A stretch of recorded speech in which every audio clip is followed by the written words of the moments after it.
Good afternoon. It's so nice to see you today. It has been a delight to have our Advent series at 1 o'clock on Tuesdays to take time out of this busy season and just pause and reflect and have a great time to learn some new things about music and about great musicians.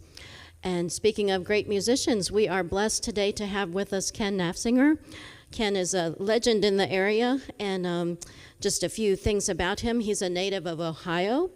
He graduated from Goshen College and did his graduate work at the University of Oregon, where he received a Doctor of Musical Arts in Music History and Literature. And he is a professor emeritus at Eastern Mennonite University, where he taught for over 40 years. And he is founder or an artistic director of the Shenandoah Valley Bach Festival, which so many of us have been able to enjoy for years and years. And I thought it was also worth mentioning that this I did not know, but I'm so happy to know that in 2015, he was presented the Circle of Excellence in the Arts Award in recognition of his musical contributions to the Shenandoah Valley. So we are so blessed to have him today to share on Bach and Bach Christmas music. So thank you, Ken, for being with us today. Oh, and also as a church musician, I was excited to learn that he has edited and helped edit on 3 different hymnals. Thank you very much. It's a pleasure to be here. I'm going to, for reasons of security, stay sitting while I do this. So if you move around so I can see you, that would be helpful. The Christmas Oratorio of Bach has a younger sister that's much more famous than it is. It's the Messiah. And in this country, at least, Messiah is very well known, in England as well. Christmas Oratorio, not so much. In Germany, it's the reverse. I remember the first time I heard a Messiah performance in Germany, people stayed seated during the Hallelujah chorus. And I felt this was general. Bach did put a cover page on this music that said not an oratorio, not really intended to be heard as a unified single sitting kind of piece. It's 6 cantatas, church cantatas, to be spread over the 10 days of Christmas, from Christmas Day through Epiphany, a cantata for each day. So you don't get the effect of the piece because when it's all squished together, because you don't get the corresponding prayers and readings and sermon that would go with it. But we'll look at the music today, let the real context go for a minute. I've always said that it would be my goal to be someplace in life before I retired where I could do one of the Christmas oratorio cantatas every Sunday, every day on the day that it was prescribed. It hasn't happened yet, and I expect it's not going to happen.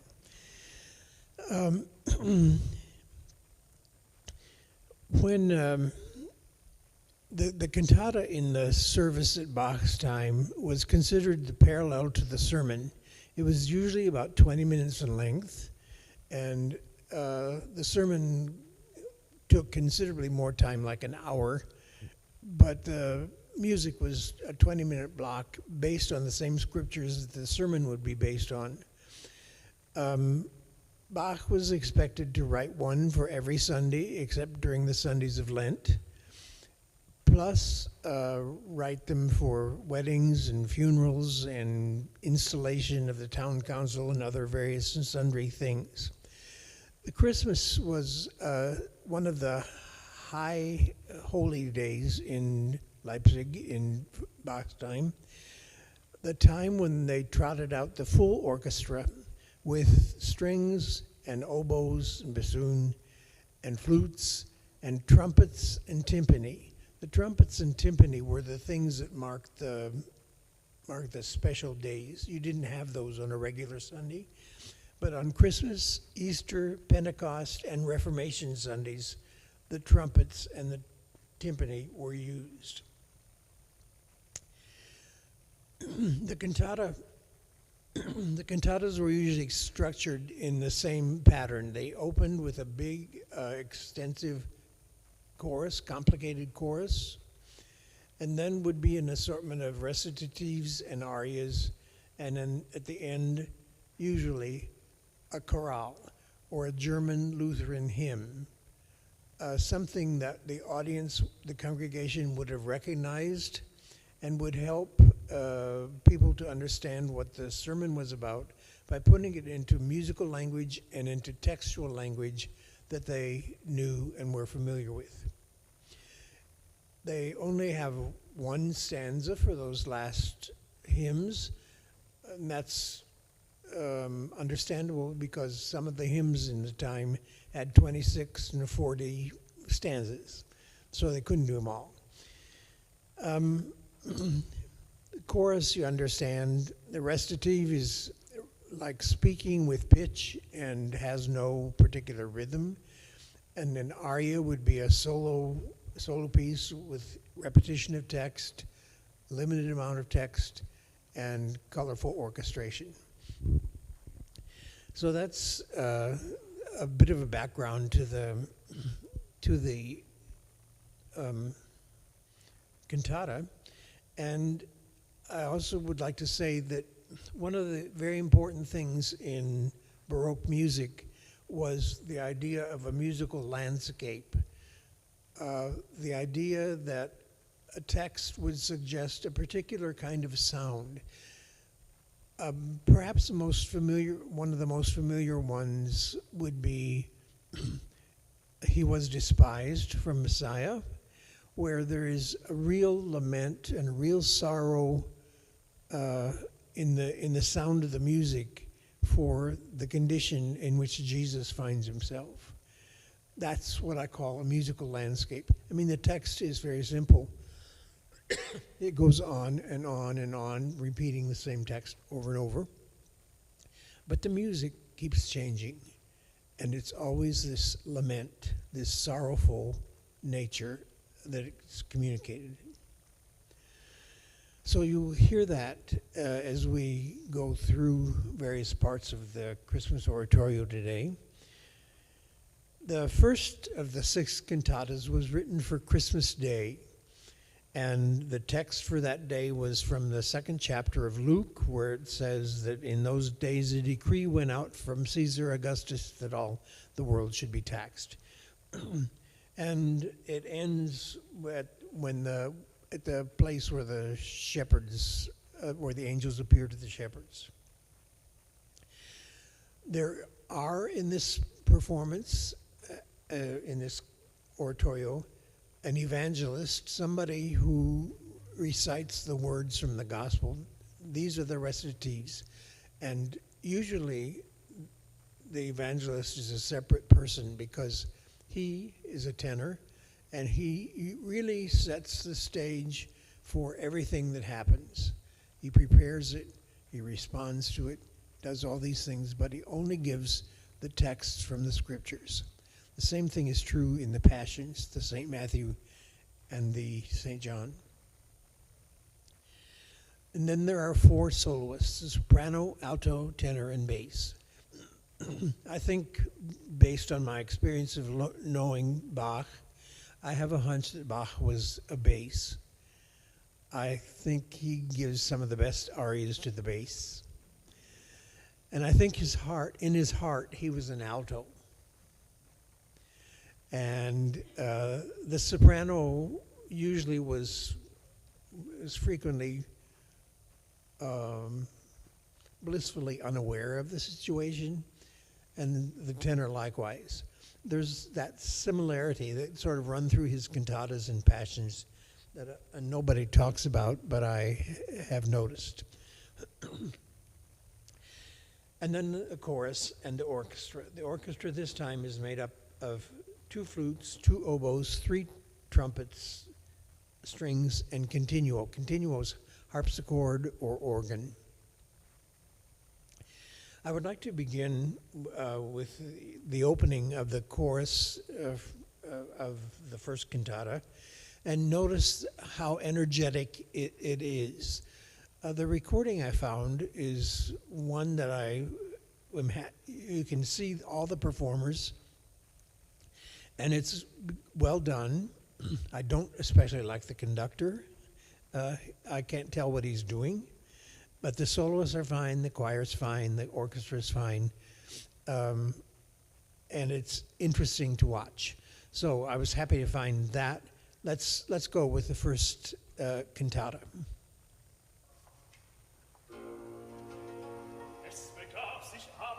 No, that's not the beginning.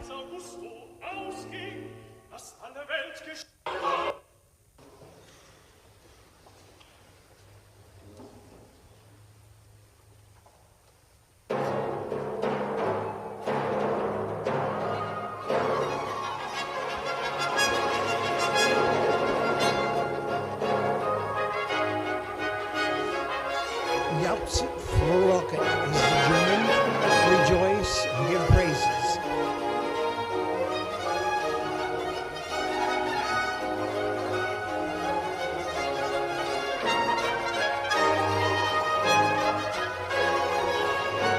Those are trumpets without valves. What you see, the long trumpets, they have no valves, no keys.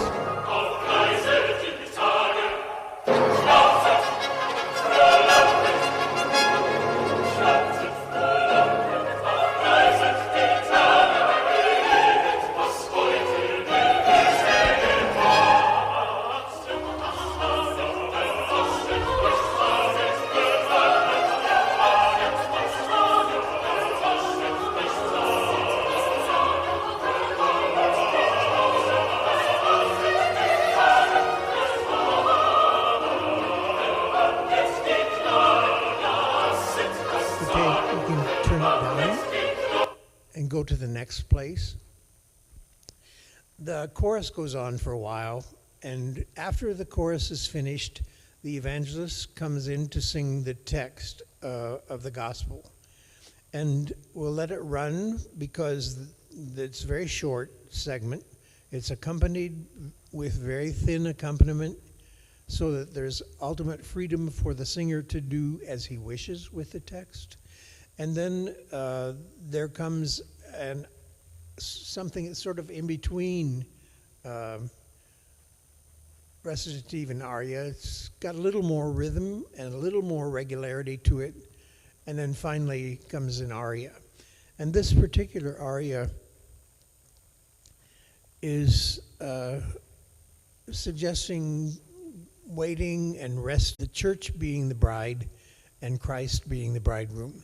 And here already in this first day of Christmas cantata, that imagery is presented. Let's run some for a while.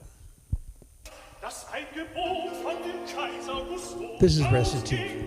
Das alle Welt geschätzet wird, und jedermann gibt, dass sich schätzen ließe, ein jeglicher in seine Stadt.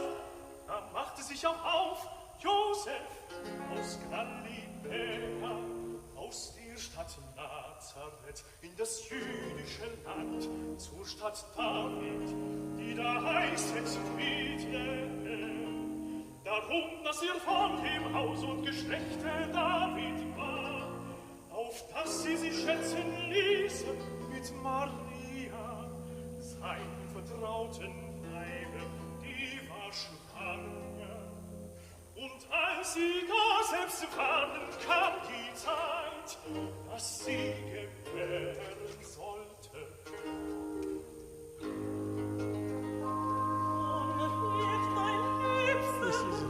This is an arioso, a kind of an aria, a little bit between recitative and aria.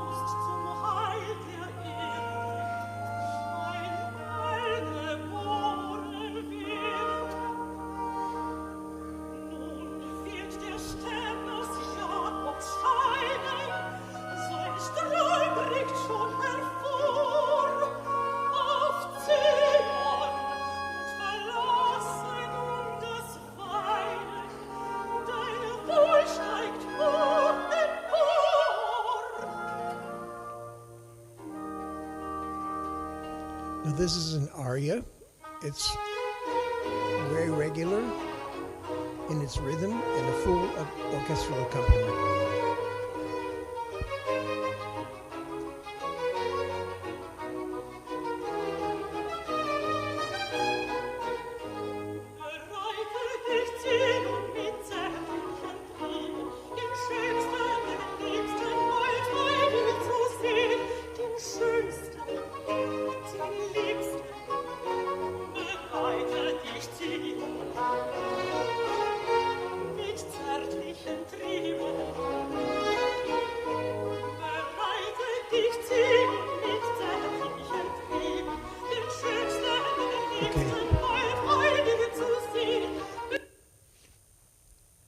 And the next thing that I would like to play is a chorale, a hymn stuck in the middle of the cantata, not at the end, but in the middle. And you will recognize the tune. It's the one that many church singers know as the Passion Chorale, or O Sacred Head Now Wounded.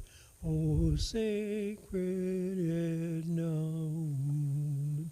And you wonder, why in the world is this in a Christmas cantata? The text is a stanza, not passion-oriented, but how shall I receive thee? How shall I welcome you to my life? Could we hear that, please?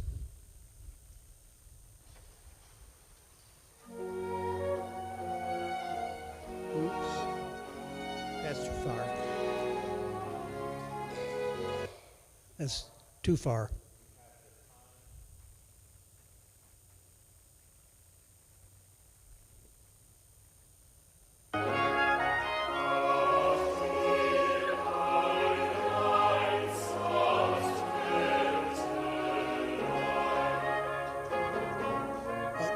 Just let it go. Let it go.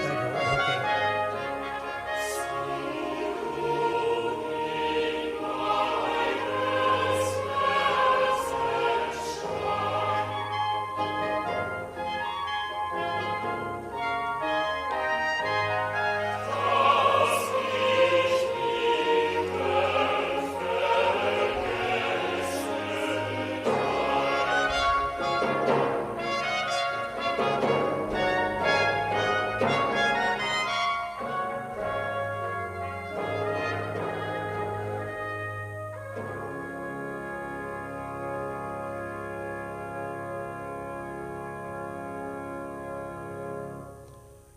You can stop it for just a minute. That was the end of the first cantata. We won't go back and try and find that chorale. Just take my word for it. It really was there. But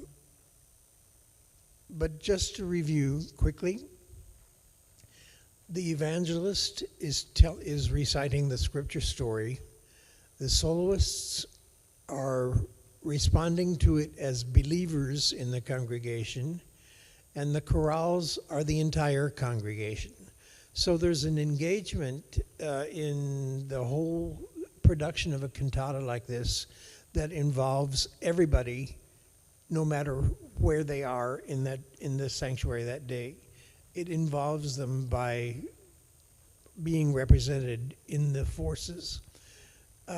Bach does that very well. As a matter of fact, he excels at this ability to combine all kinds of things and to make it personal and understandable to people who are attentive. It will happen again. The second cantata is for the second day of Christmas. And the gospel is when the angels had gone back into heaven, the shepherds said one to another, let us go unto Bethlehem, etc., etc. It's for the evangelist, SATB soloists, and SATB choir again. But this time, there are no trumpets or timpani. There are two flutes, 3 oboes, and strings and continuo. And each of the cantatas, the 6 cantatas, begins with something different. This one begins with a pastoral symphony, like the pastoral symphony in Messiah. but a longer and fuller sound because there are flutes and oboes that play as well. In this cantata, can you find a chorale that comes fairly early on?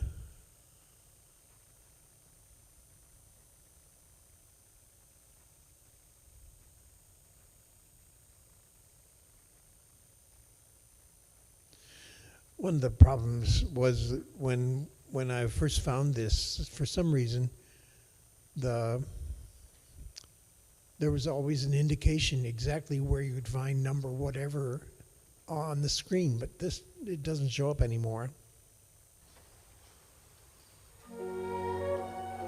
This is the symphony, the Pastoral Symphony.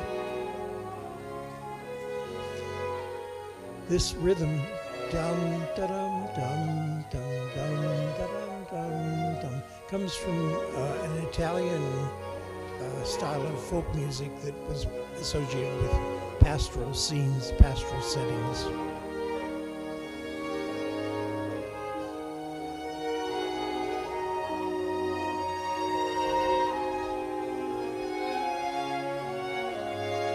Can you set it ahead just a little bit?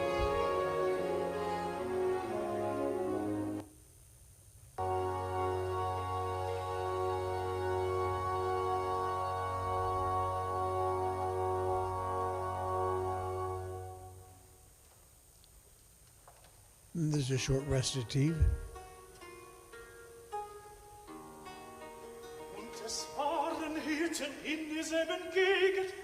It's saying in German what I just said to you. The angels left them.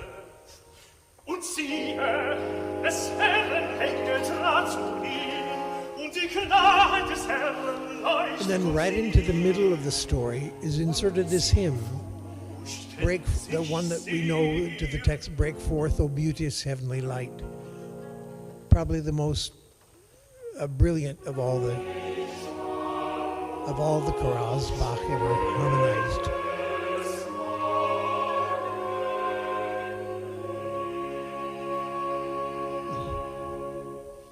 I don't like the way he does chorales at all, but that's all right.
Okay.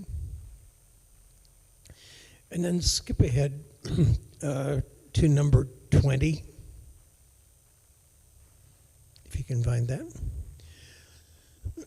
In the meantime, there is more recitative and more arias and stuff.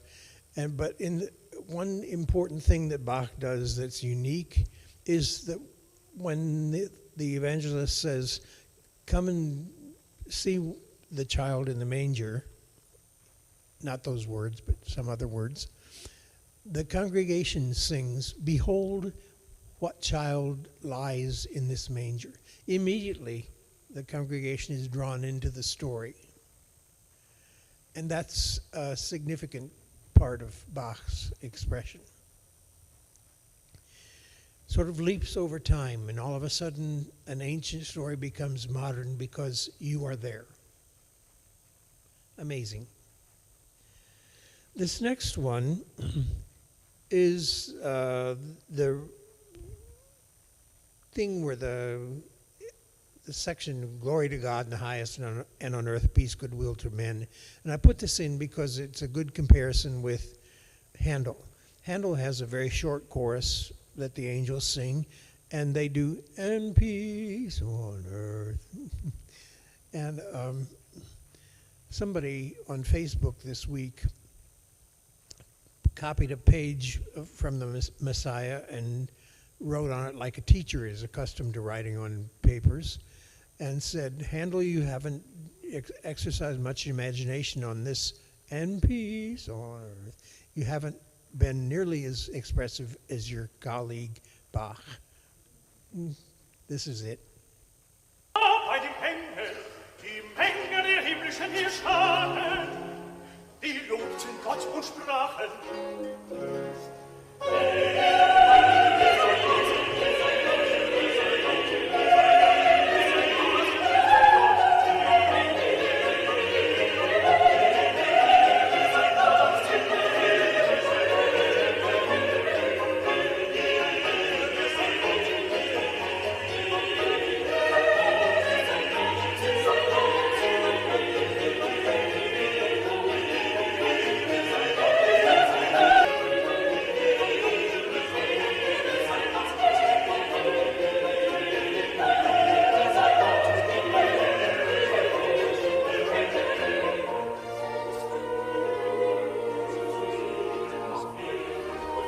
Which is different from Handel.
Just let it run. And the next thing coming up is the concluding chorale of this cantata. And what Bach did was to take the texture of the Sinfonia, the Pastoral Symphony. This is the chorale right here.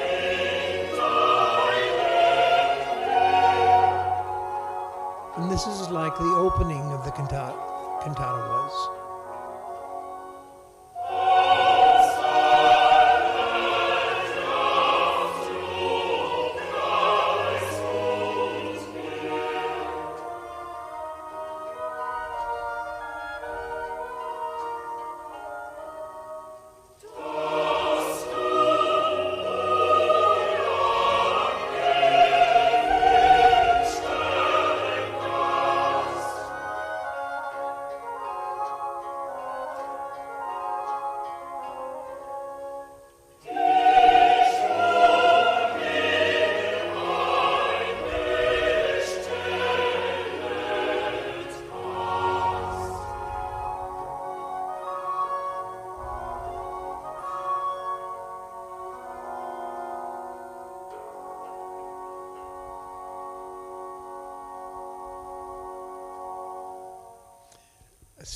Stop now. That one, you see the three oboes there two wooden oboes that are just straight instruments, and the one that the woman is playing is curved. If you happen to notice, it was curved, and you can't see the curve right now, but maybe later you can. It's a corno da caccia, hunting horn, oboe da caccia, oboe for hunting. It's like the modern English horn in sound, and that's the third oboe that's played. The chorale that was sung was "We Sing with the Heavenly Hosts." So again, joining the congregation by something they know, something they recognize with the story itself. The third cantata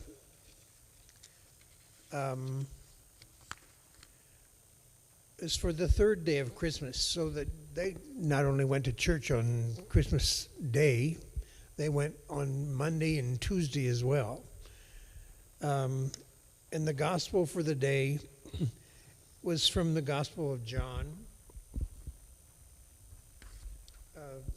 In the beginning was the Word, that particular thing. Again, an evangelist, SATB solely, and SATB choir.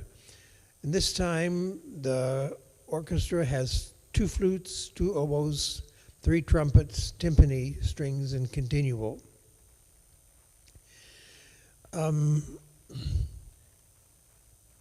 Let's hear the beginning chorus of this one.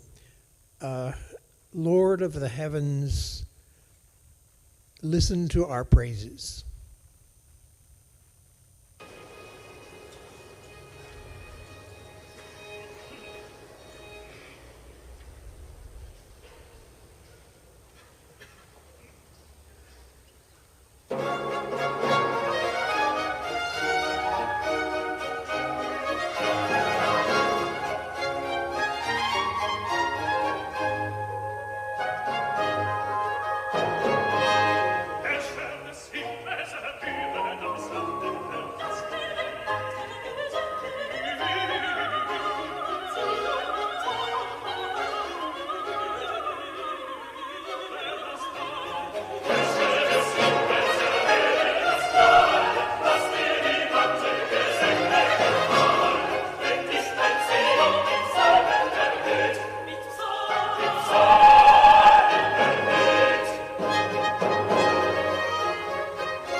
The thing that's musically most unique about this cantata is that this chorus from the beginning, this expansive chorus from the beginning, is repeated at the end as well. So there's not a simple chorale setting at the end, but a complicated thing at the end.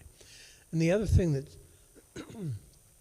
that's unique, in my opinion, is that the gospel on this particular day, in the beginning was the Word, and the Word was God, and all that stuff, is more theologically inclined than descriptive. And so it's harder to write the same kind of music for this piece, this cantata, than it was for the others. The fourth cantata was for the naming of Jesus and the circumcision. Luke, the 2nd chapter is the gospel. When the 8th day came, it was time to circumcise the child, and he was called Jesus, the name given by the angel before he was conceived in the womb. The performing forces, the vocal forces are the same, but this time it's 2 horns, 2 oboes, two horns, strings, and continuo. So it's a much darker, more, much darker sound. The opening chorus says, fall down with thanks, kneel down with thanks, and kneel down in praises. Let's listen to part of that.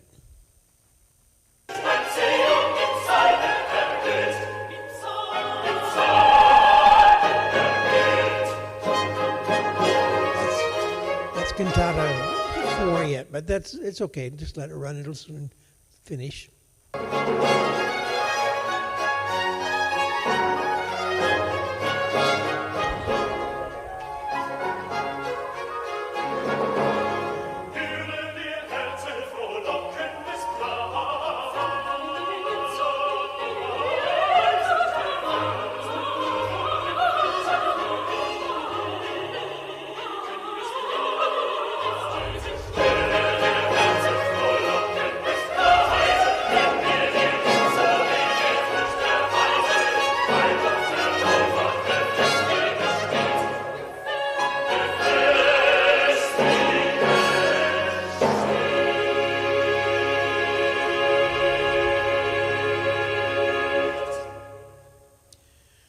Now, the fourth cantata. This would have been, go ahead.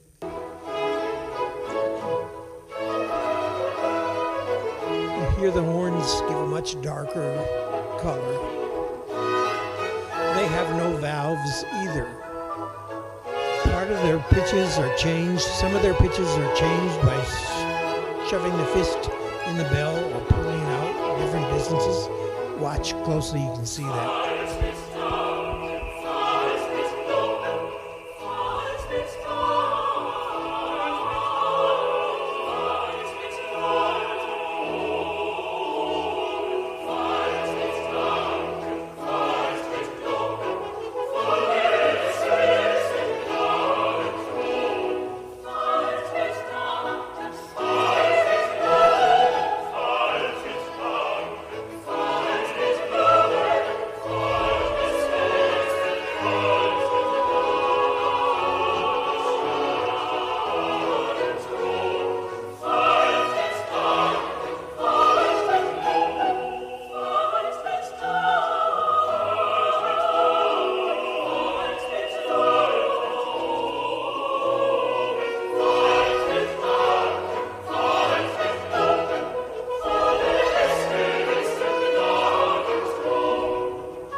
Skip ahead just a little bit to the next recitative.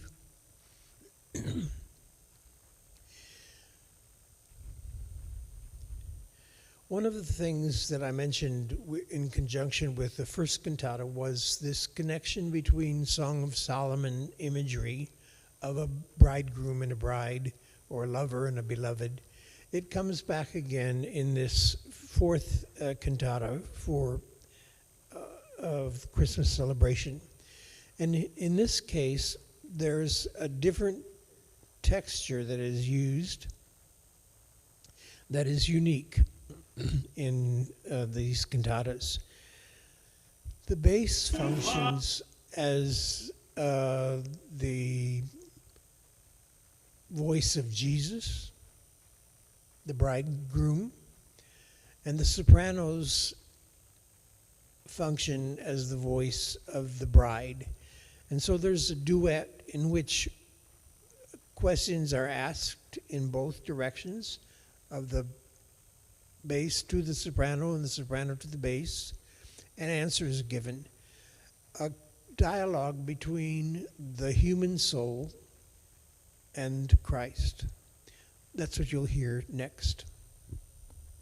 Dass das Kind beschnitten würde, da ward sein Name genannt, Jesus. Welcher genannt war von dem Engel, ehe denn ihre Mutter Leibe empfangen ward.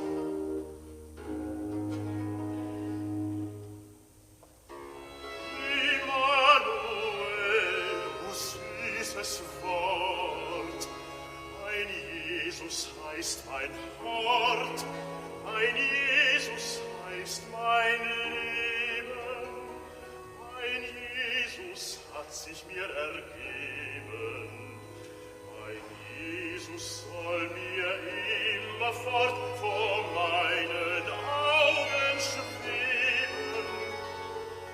Mein Jesus heißet meine Lust, mein Jesus labet Herz und Brust.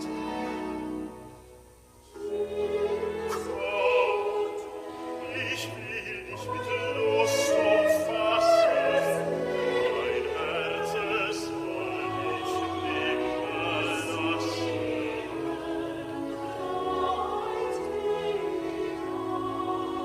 Ach, so nimm mich zu dir, so nimm mich zu dir.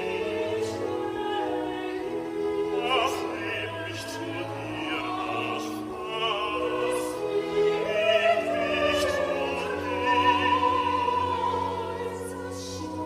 Auch in dem Sterben sollst du mir das Allerliebste sein.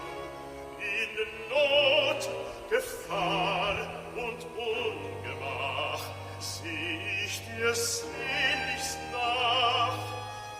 Was jagte mir zuletzt der Tod für Grauen ein?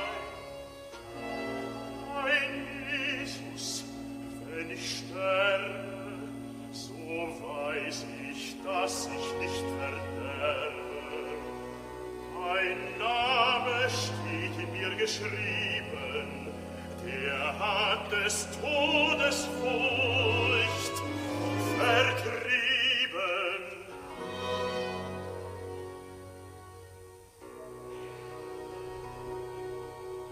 Pause it for just a minute, please.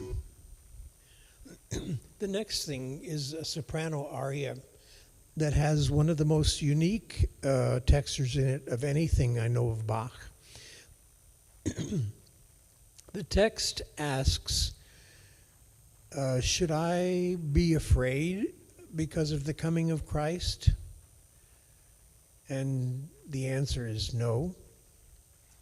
Should I rejoice over the coming of Christ? And the answer is yes. And there is an echo, an oboe that's off stage, and a voice that's off stage, repeating these like a conscience in the back of your mind somewhere saying, yeah, you should go ahead. It's okay. Go ahead. Listen.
That's all the nines, the no's. Now you get the yeses.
Okay. That's the fourth cantata. The fifth one is for the first Sunday after New Year. The text has to do with Mary and Joseph taking the baby Jesus to Egypt because Herod is threatening the life of all the infants. I only want to play one chorus from this, the beginning chorus. Praise be sung to you, O God, is what it says. And again, it's a very busy, probably one of the busiest choruses in the whole Christmas oratorio. But it communicates this excitement, the excitement and the excitement over the birth of Jesus, and the excitement because Herod has issued this edict that all children under a certain age should be killed. Trying to be optimistic in that setting is what it is.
One reason that I have strong feelings about this particular chorus is that and a bass player. And so we mixed jazz and the Christmas oratorio, and sometimes we would play together, sometimes we would play in alternation, but it was really fascinating to see how the styles fit together. But in this chorus, we just turned everybody loose and said, play as wild as you want, and it was exciting. It was the sort of thing that blows the roof off ceilings and things like that. The sixth cantata for Epiphany goes back in the story to when the Magi came to Bethlehem to see the child.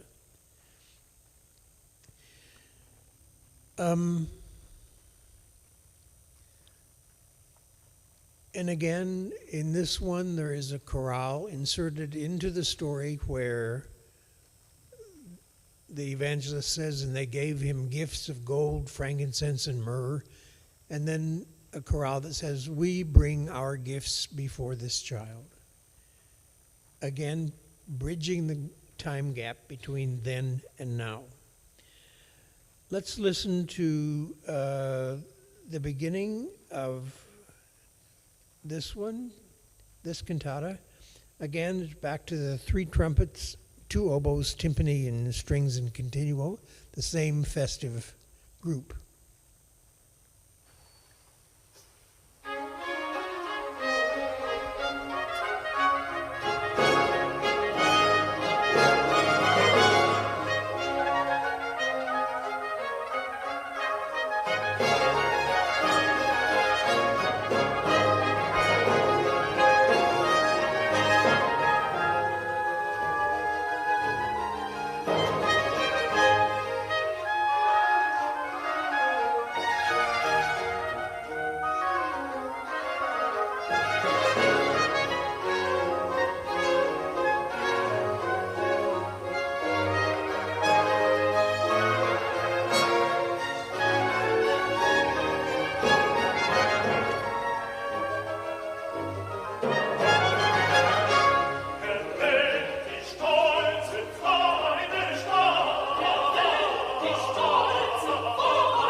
The text here is, Lord, when these proud enemies are destroyed, referring to the forces of Herod that are out to kill children, this becomes part of the subject of this particular cantata, the triumph of good over evil, and acknowledging that that's what this baby was born for. Could you find at the very end, not the last chorale, but the one thing right before it? That's not terribly specific, I guess. See? No, it's not an aria. It's a recitative, an accompanied recitative. Yeah, right. It's just shortly before the chorale.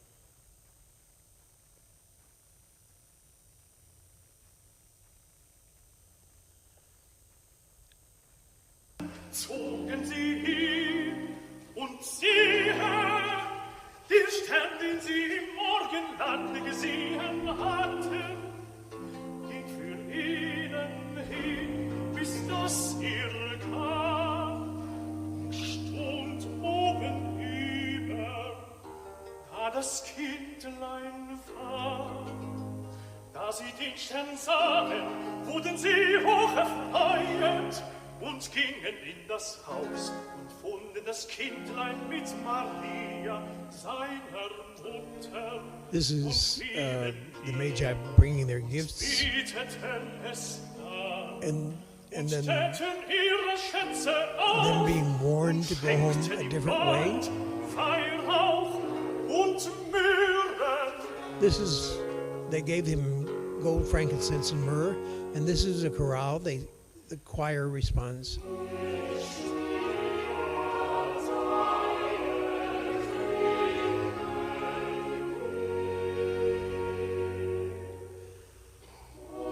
Let's skip it ahead a little bit further.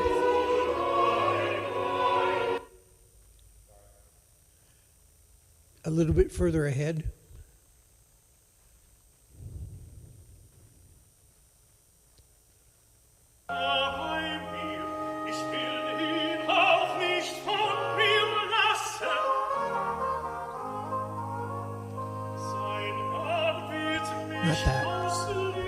skip it ahead a little bit further. sanftmutsvollem Trieb und grüßt Ahead.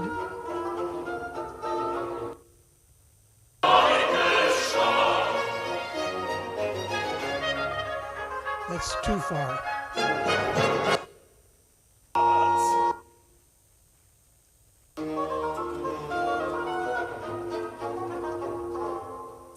That's good. And then stop it for just a minute. And what happens here is a recitative for all four of the soloists, which they don't usually do together.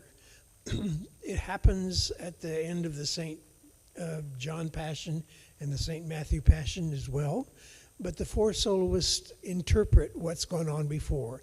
And they say, now all evil has been dethroned, defeated, and the power of good has won. This is what they're singing. And then comes the last chorale of the oratorio, which I will call your attention to more when we get there. Go ahead, please. Was will uns Welt und Sehnen tun? Was will der Hölle schrecken? Was will uns Welt und Sehnen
So what I suggested when we heard the first cantata was that there was a passion chorale there already, and here it is again.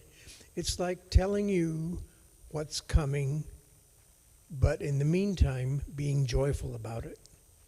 It's like T.S. Eliot's "In the End is My Beginning," that same idea.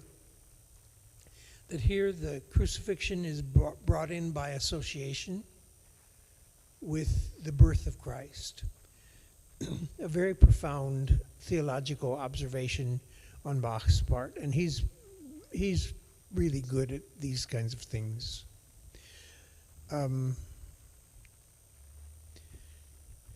Bach, in addition to the Christmas Oratorio, wrote about 20 other cantatas for the season, for the same stretch of Christmas Day through Epiphany.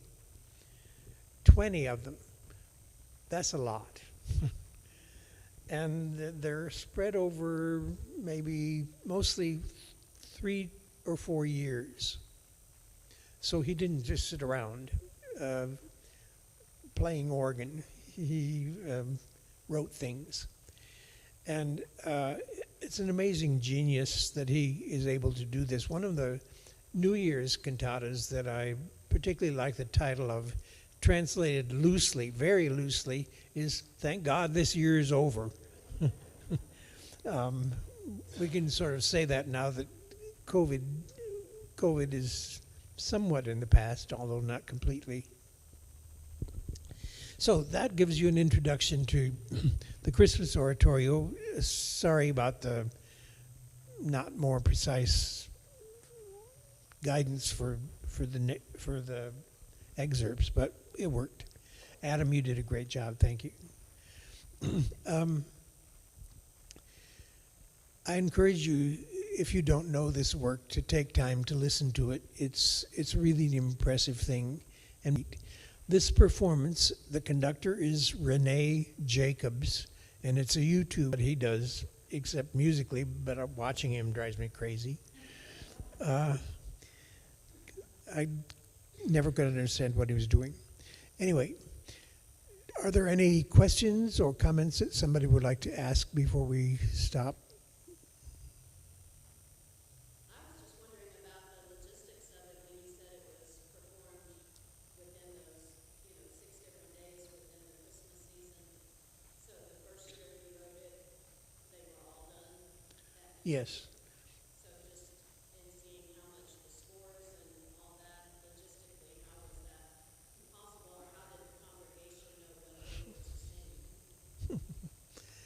Oh, they would have had some kind of word books that suggested what was being sung, so that they knew the text from there and would hear that. Logistically, the service was probably 3 hours long. Yeah. So that there was an hour that was primarily for music and singing, which would include the cantata, a second hour for the sermon,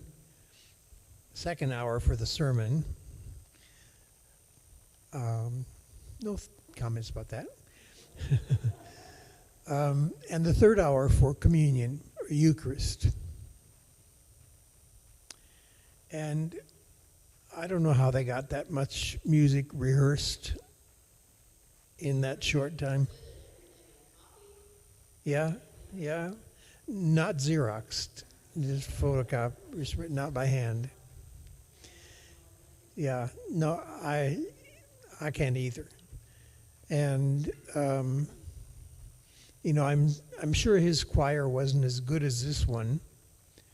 He complained about the quality of his choir rather regularly. Yeah. But he wrote it anyway, and somehow they got it done. Anything else? Yeah.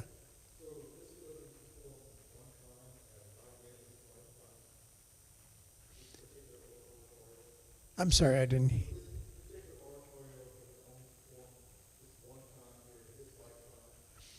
I don't know how often it was performed during his lifetime, but he didn't often repeat anything.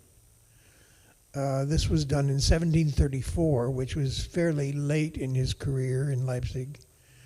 And I don't know if it was done more than one time or not. That's not important. In the mindset of a Baroque church musician, it's not important whether something that's done once is done again. You do it for the situation at hand, and that's enough. We aren't that way anymore.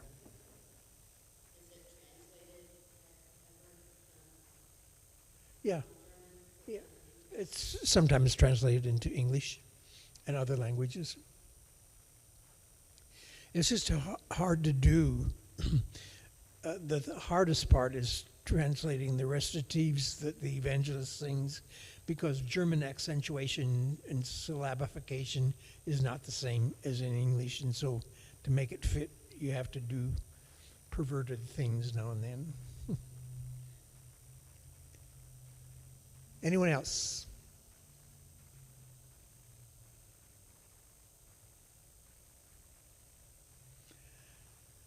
Okay. Yeah. There's another one that was like a long lute or... Oh yeah, that long lute-looking thing was a theorbo, and it functioned much like a harpsichord would be, except it was plucked. Well, thank you, Ken. Join me in thanking him for such a wonderful presentation. It was so interesting and always amazing to hear the genius of Bach and what he was able to do and tie it in with the scriptures and everything. So thank you. That was so insightful. Really appreciate it. And we'll hope to see you again next week for our presentation on Christmas carols, and we probably will get to sing some during that one as well. So I can't get my choir to do 2 cantatas in December in one Advent Christmas season. So next year we're going to do 6 and 10 days. Okay, got it. Are you ready, choir? Yes.